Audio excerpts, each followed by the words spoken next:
The Dark Age by Clark Ashton Smith. Read by Connor Kay.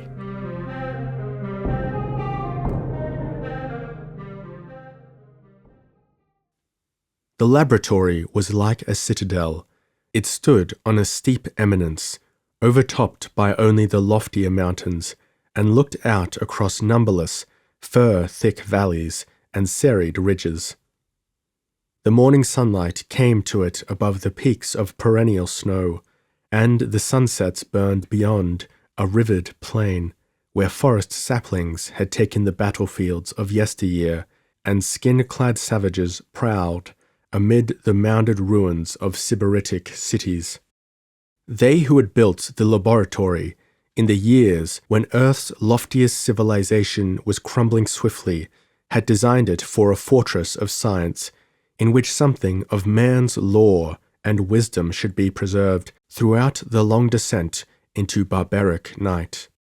The walls were of squared boulders from a glacial moraine, and the woodwork was of mountain cedar, mightily beamed, as that which was used in Solomon's temple. High above the main edifice there soared an observatory tower, from which the heavens and the surrounding lands could be watched with equal facility. The hilltop had been cleared of pine and fir.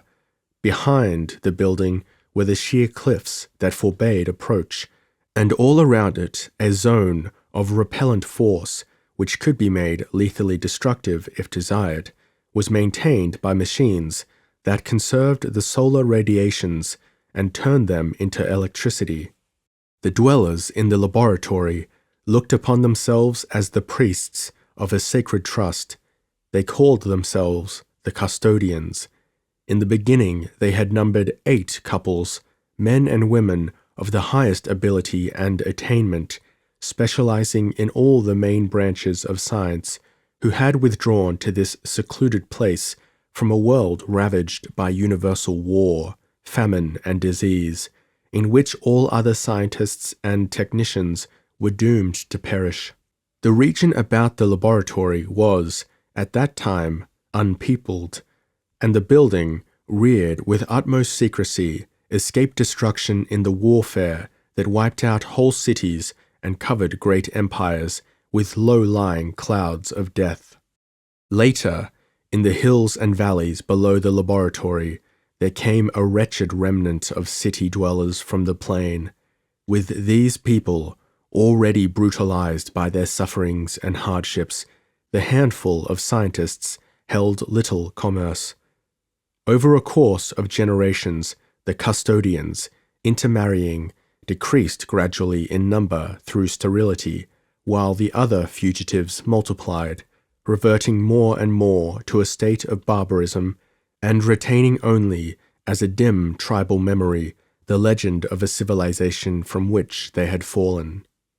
Living in mountain caves or rude huts, hunting the forest animals with crudely made spears and bows, they lost all vestige of the high knowledge and mastery over nature possessed by their forefathers.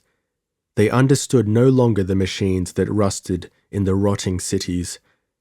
Through a sort of atavistic animism, they began to worship the elements that their fathers had subdued and controlled.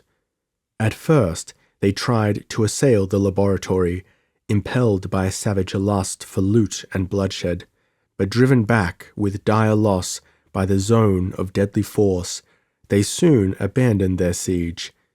In time, they came to regard the custodians as actual demigods, wielding mysterious, awful powers and working incomprehensible miracles. Few of them now dared to approach the environs of the building, or to follow the wild boar and deer into the wooded valleys about it. For many years, none of the custodians was seen by the hill people. Sometimes, by day, there were strange vapors that mounted to the clouds above the observatory, and at night the lofty windows burned like hill-descended stars. The custodians, it was thought, were forging their thunderbolts in godlike secrecy. Then, from the dreadful house on the height, there came down one morning a single custodian.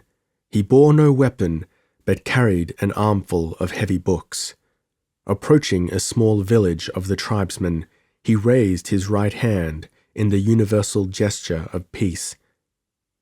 Many of the more timid fled before him, hiding themselves in their dark huts or amid the thick forest, and the other villagers received him with superstitious fear and suspicion. Speaking a language they could hardly understand, he told them that he had come to live among them.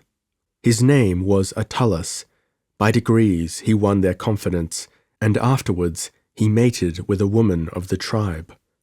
Like Prometheus, bringer of fire to ancient mankind, he sought to enlighten these savages, and he undertook to reproduce for their benefit some of the inventions preserved in the laboratory.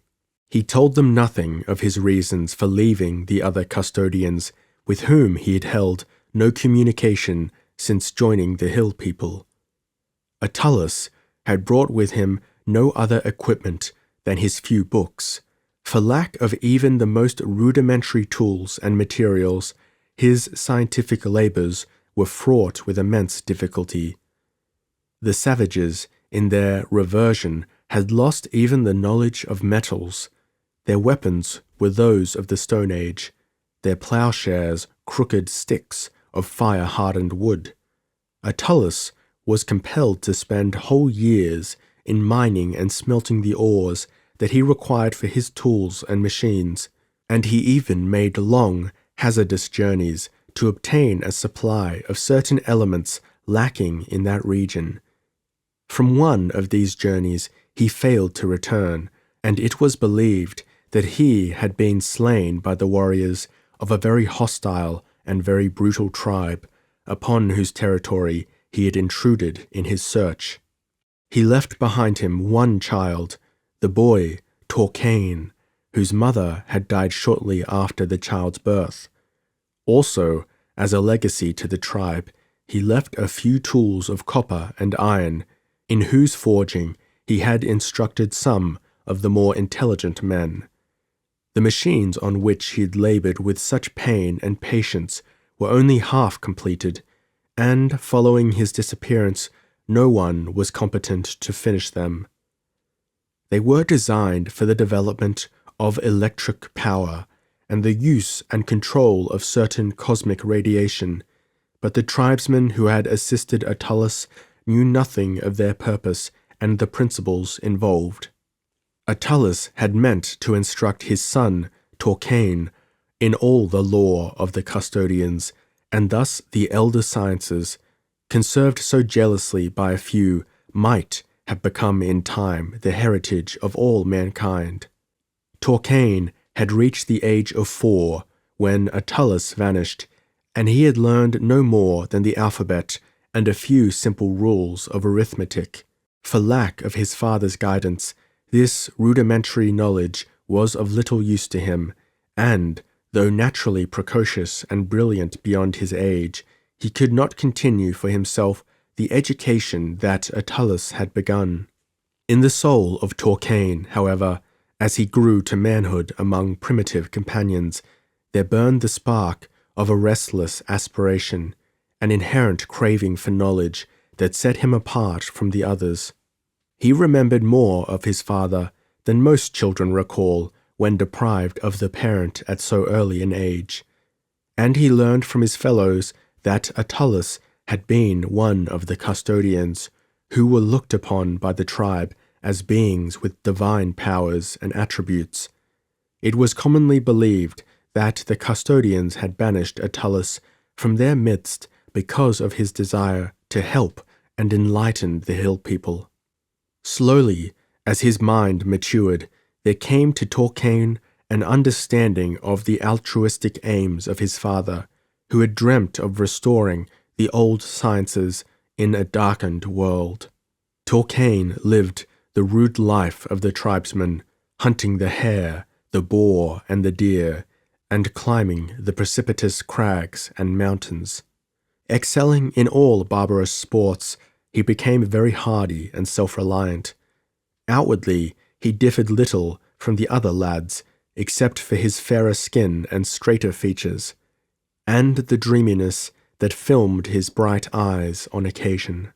As he neared his full growth, he became a leader among the youths, and was regarded with peculiar respect as the son of that Attalus who had become a sort of tutelary god for the hillmen after his death. Often the boy visited the deep, dry cave which his father had used as a workshop. Here the tools, the half-built engines, the chemicals, books, and manuscripts of Attalus were stored. Torquain examined them all with a great and growing wistfulness, trying vainly to guess the secret of the machines, and spelling painfully, letter by letter, the words in the mouldering volumes whose meaning he could not divine. Like a man who dwells in a dark place, yearning blindly for the sun, he felt himself on the threshold of a luminous world, but light was denied him, and all his strivings ended only in deeper confusion. Often, as he grew older, his thoughts turned to the mystery of the high and guarded citadel from which his father had come down to join the tribesmen.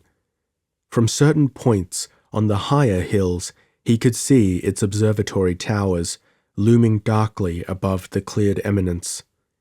His comrades, like his forefathers, shunned the neighborhood as a place of supernatural peril, where the custodian's thunderbolts would promptly strike down the intruder. For many years, no one beheld the custodians, the voices which, it was said, had formerly spoken like the mountain thunder, threatening or warning the whole countryside, were no longer heard. But no man dreamt of penetrating their seclusion. Torquain, however, knowing his kinship to the custodians, wondered much concerning them. A strange curiosity drew him again and again to the dark hills below the laboratory. From such viewpoints, however, he could see nothing of the occupants or their activities. All was still and silent, and this very stillness, by degrees, emboldened the boy and drew him nearer to the dreaded eyrie. Using all his stealth of woodcraft, and treading with utmost care, lest a leaf or twig should crackle beneath him, he climbed one day the steep, heavy forested slope toward the building. Breathless with awe and apprehension, he peered at last from behind the bole of a gnarly pine that grew just beyond the verges of the laboratory grounds. Grim, repellent, fortress-like, the rectilinear walls and square towers bulked above him against a heaven of light clouds. The windows glimmered blankly, withholding all their secrets. In the building's front an open doorway arched, beyond which, in silver flashes, Torquain discerned the leaping of fountains amid a sunlit court. Sapling firs and pines began to invade the level, cleared area of the grounds.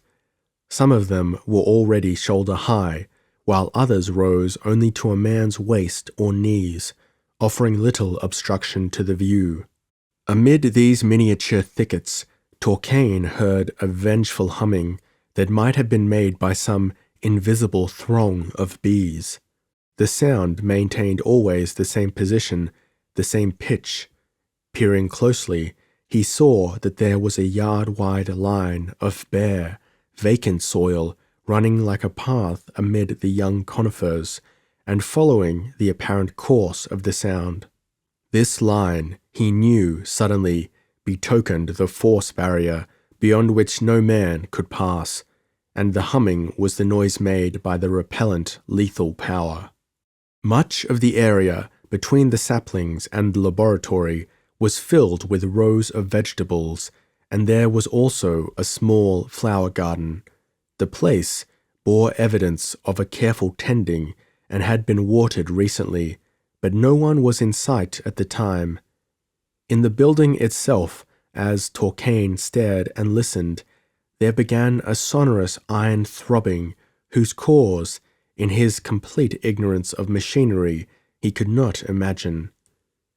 Alarmed by the loudening noise, which seemed full of mysterious menace, Torquain fled on the wooded slope and did not venture to return for many days.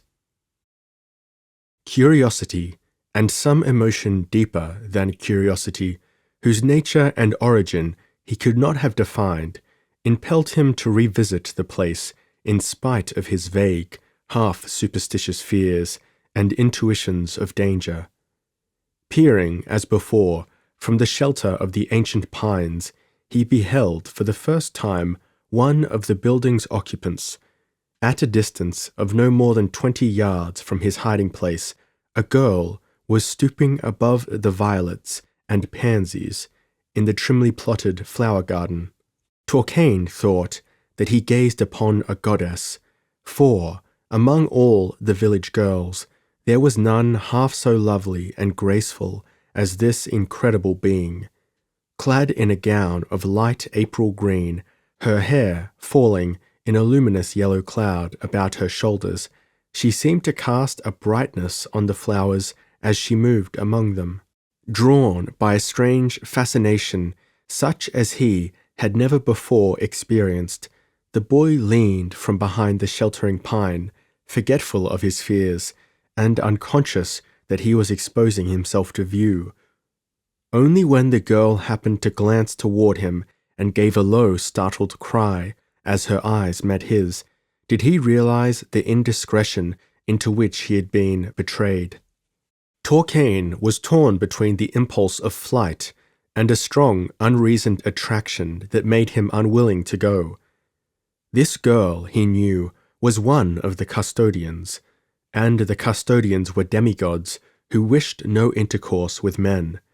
Yet, through his father, he was able to claim kinship with these lofty beings, and the girl was so beautiful, and her eyes, meeting his across the flower pot, was so kind and gentle in spite of their startlement, that he ceased to apprehend the instant doom that his daring might perhaps have earned.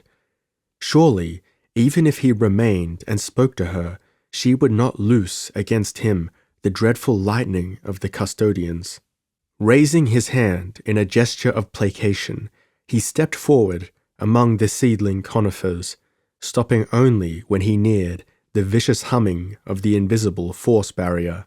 The girl watched him with palpable amazement, her eyes widening and her face paling and then reddening as she grew aware of Torquain's comeliness and the undisguised ardor of his gaze. For a moment, it seemed that she would turn and leave the garden. Then, as if she had conquered her hesitancy, she came a little nearer to the barrier. "You must go away," she said, in words that differed somewhat from those of the dialect familiar to Torquain. But he understood the words, and to him their strangeness savoured of divinity. Without heeding the admonition, he stood like one enchanted. "Go quickly," warned the girl, a sharper note in her voice. "It is not allowable that any barbarian should come here." "But I am not a barbarian," said Torquain proudly. "I am the son of Attalus, the custodian. My name is Torquain. Can we not be friends?" The girl was plainly surprised and perturbed. At the mention of Attalus' name, a shadow darkened her eyes, and behind the shadow an obscure terror seemed to lurk. "No, no," she insisted. "It is impossible. You must not come here again. If my father knew." At that instant, the humming of the barrier deepened, loud and angry as if the buzzing of a million wasps, and Torquain felt in his flesh an electric tingling, such as he had felt during violent thunderstorms. All at once the air was lined with sparks and bright fiery threads, and was swept by a wave of ardent heat. Before Torquain, the little pines and firs appeared to wither swiftly, and some of them leapt into sudden flame. "Go! Go!" He heard the crying of the girl as he fell back before the moving barrier. She fled toward the laboratory, looking back over her shoulder as she went. Torquaine, half blinded by the weaving webs of fire, saw that a man had appeared in the portals, as if coming to meet her. The man was old and white-bearded, and his face was stern as that of some irate deity. Torquaine knew that this being had perceived his presence. His fate would be that of the seared saplings if he lingered. Again, a superstitious terror rose within him, and he ran swiftly into the sheltering gloom of the ancient forest. Heretofore, Torquaine had known only the aimless longings of adolescence. He had cared little for any of the savage, though often not uncomely maidens of the hill people.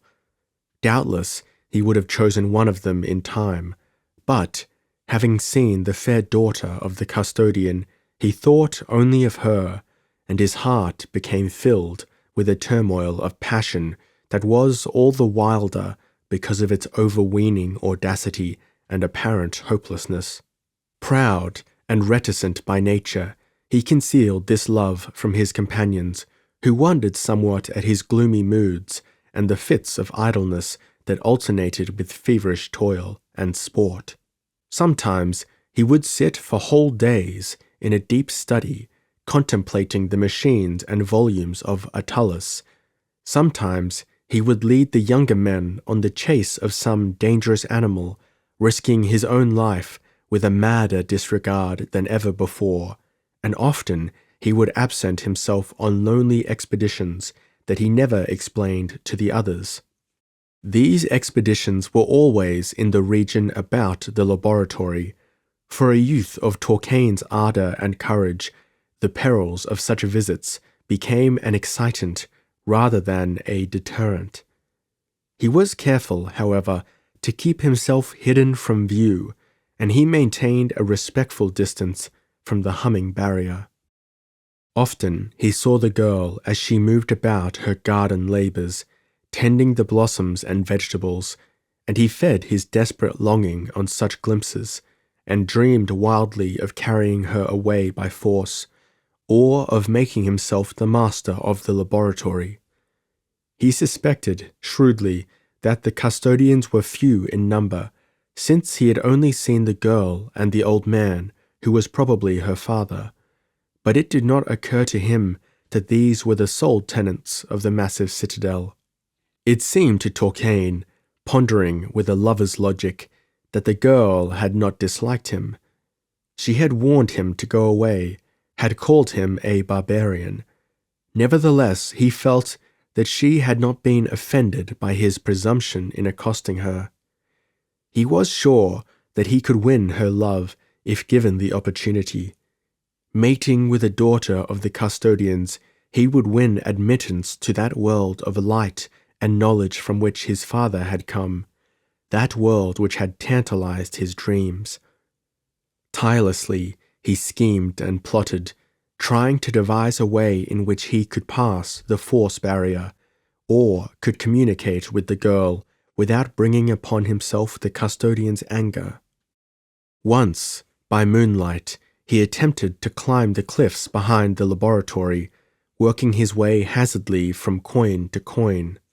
He abandoned the attempt only when he came to an overhanging wall of rock that was smooth as beaten metal. There came the day when Torquaine, revisiting the woods that pressed close upon the laboratory garden, grew aware of an unwanted silence weighing oppressively upon all things. For a few instants he was puzzled, failing to comprehend the cause. Then he realized that the silence was due to a cessation of that humming noise which had signalized the presence of the barrier. The grounds were deserted, and for the first time the building's heavy cedar portals had been closed.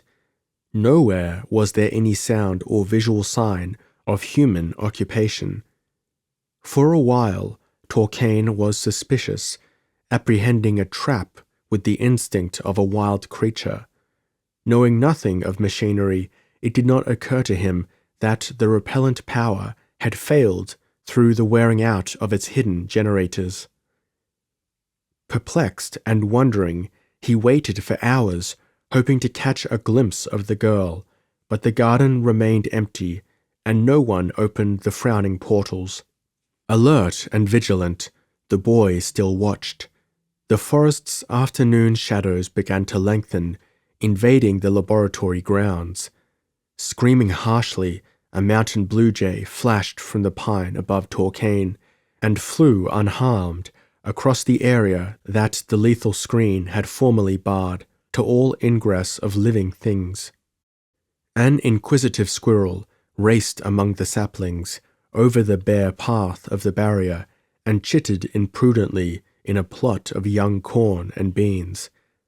Half incredulously, Torquain knew that the barrier was gone, but still his caution prevailed, and he went away at last. "Varia, we cannot repair the generators," said the aged Faber to his daughter. "The work is beyond my strength or yours. Also, metals are required, which we cannot procure in their native state, and can no longer make with the weakening atomic transformers. Sooner or later, the savages will learn that the force barrier has ceased to exist. They will attack the laboratory, and will find only an old man and a girl to oppose them. The end draws near, for in any case I have not long to live. Alas, if there were only some younger man to assist me in my labours, and in defending the laboratory, some worthy and well-trained youth to whose care I could leave you, and could leave our heritage of science. But I am the last of the custodians, and soon the darkness into which mankind has fallen will become complete, and none will remember the ancient knowledge." "What of that boy who calls himself the son of Attalus?" ventured Varia timidly. "I am sure he is intelligent.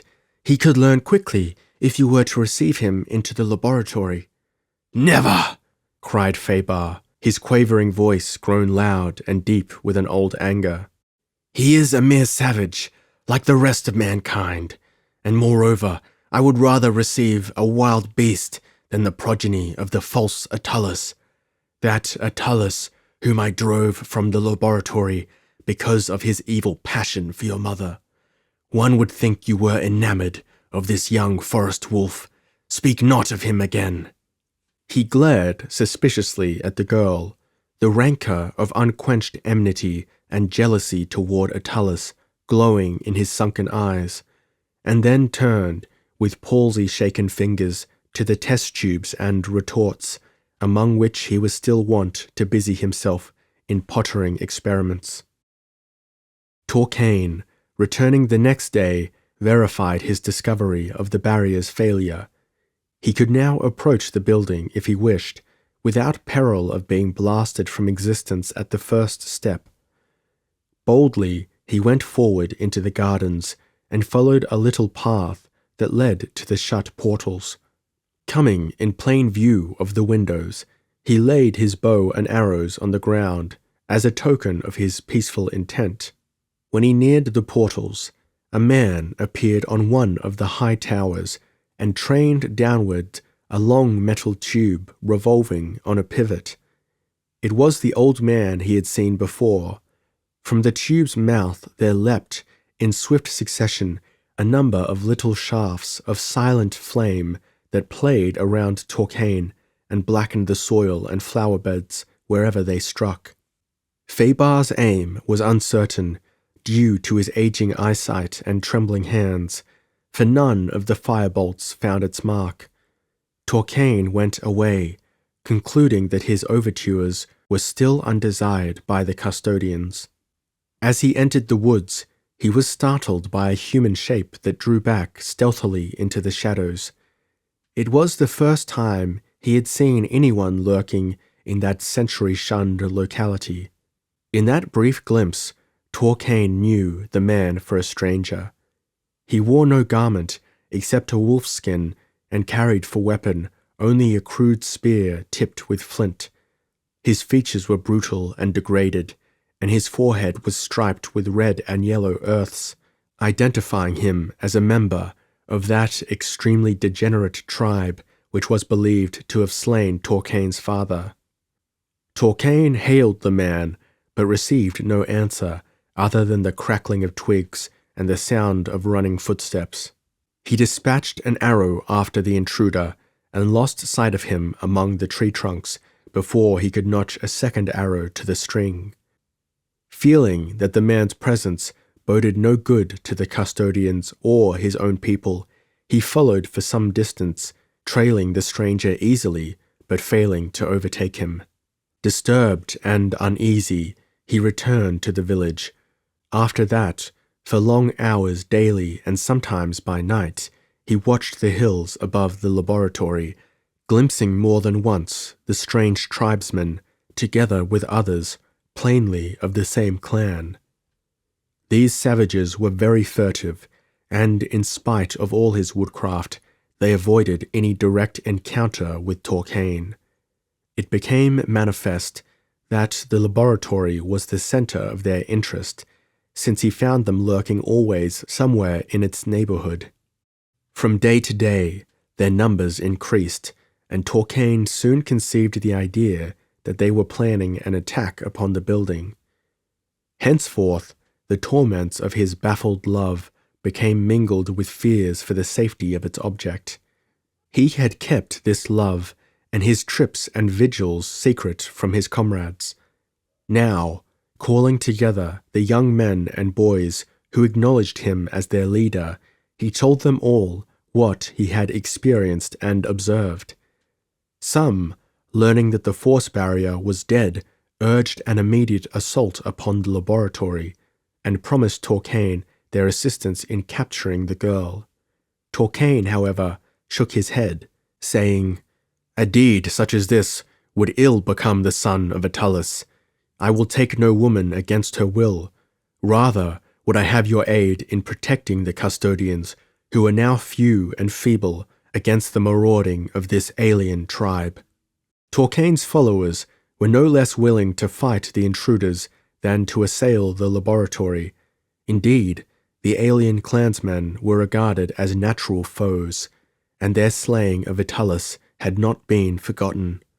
When it became generally known that they were lurking about the laboratory, many of the tribe's older warriors pledged assistance to Torquain in repelling them, and the youth soon found himself the leader of a small army.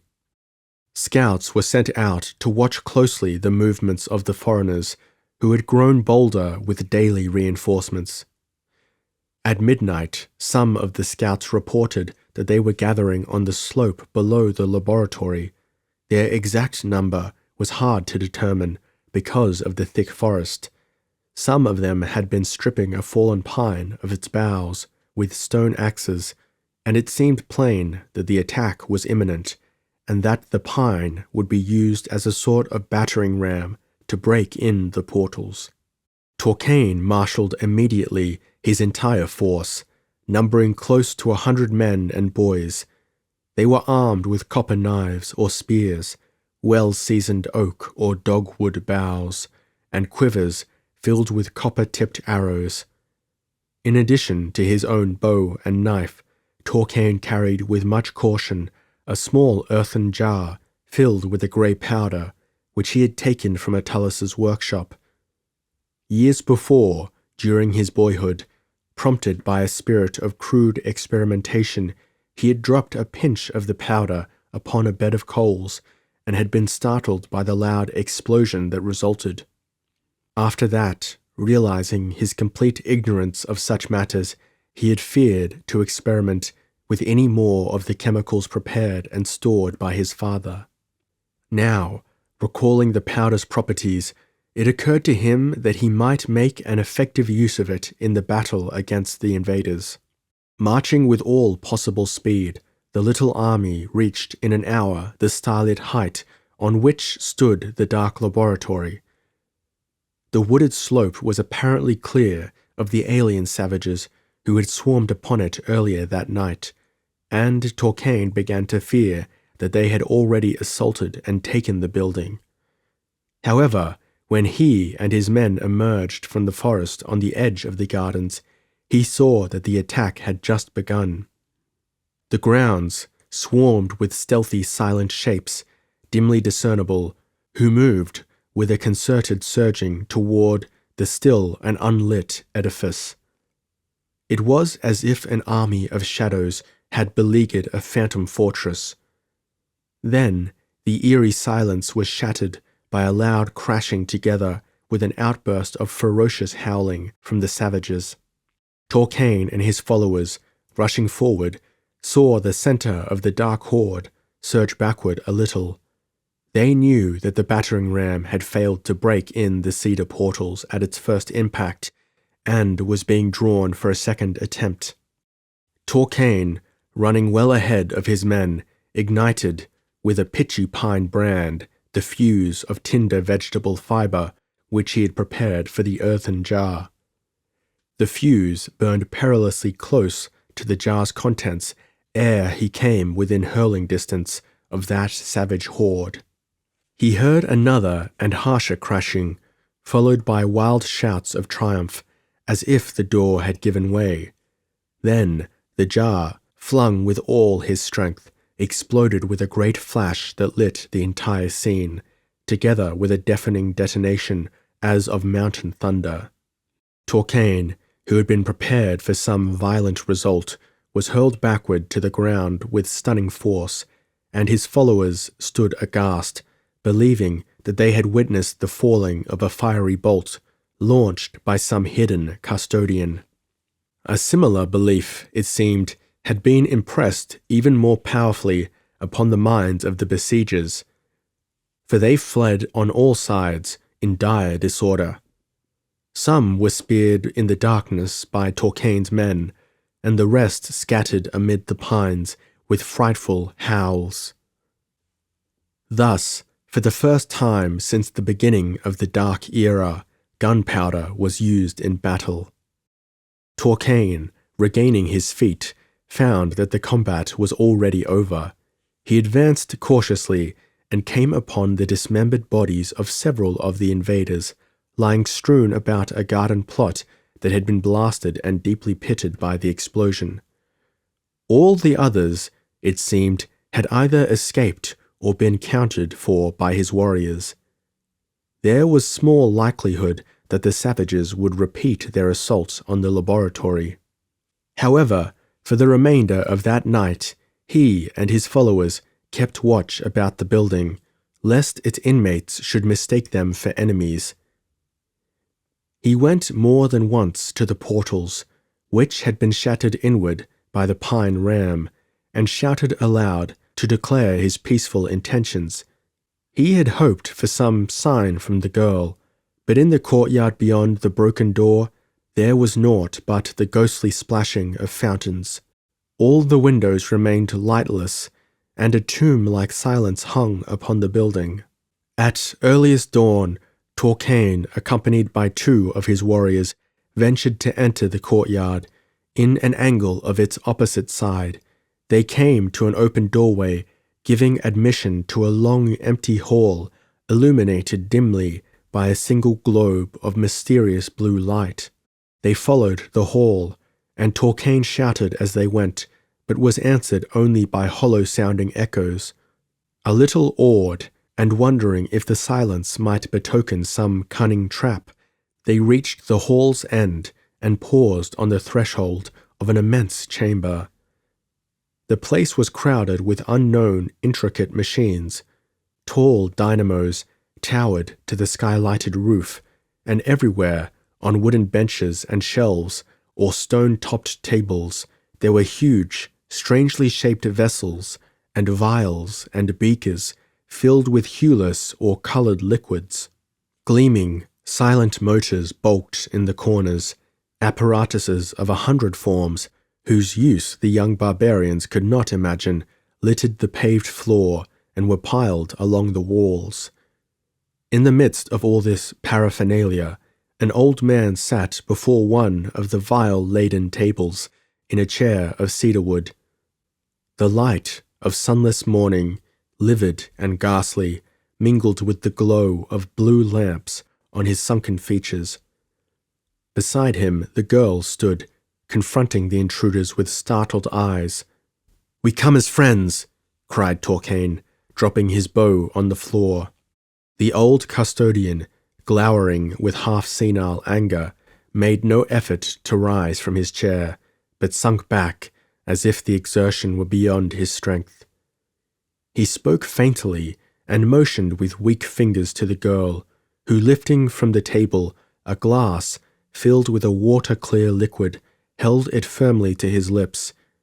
He drank a portion of the liquid, and then, after a single convulsive shudder, he rested limply in the chair, his head lolling on his bosom, and his body seemed to sag and shrivel beneath its garments. For an instant, with dilated eyes and pallid features, the girl turned again toward Torquain. It seemed that she hesitated. Then, draining the remainder of the hueless liquid from the glass in her hand, she fell to the floor like a toppling statue. Torquain and his companions, amazed and mystified, went forward into the room, a little doubtful of the strange contrivances that surrounded them. They ventured to inspect the fallen girl and the seated ancient. It was plain that both were dead, and it dawned upon them that the water-clear liquid must have been a poison more swift and violent than any with which they were familiar, a poison that was part of the lost science of the custodians.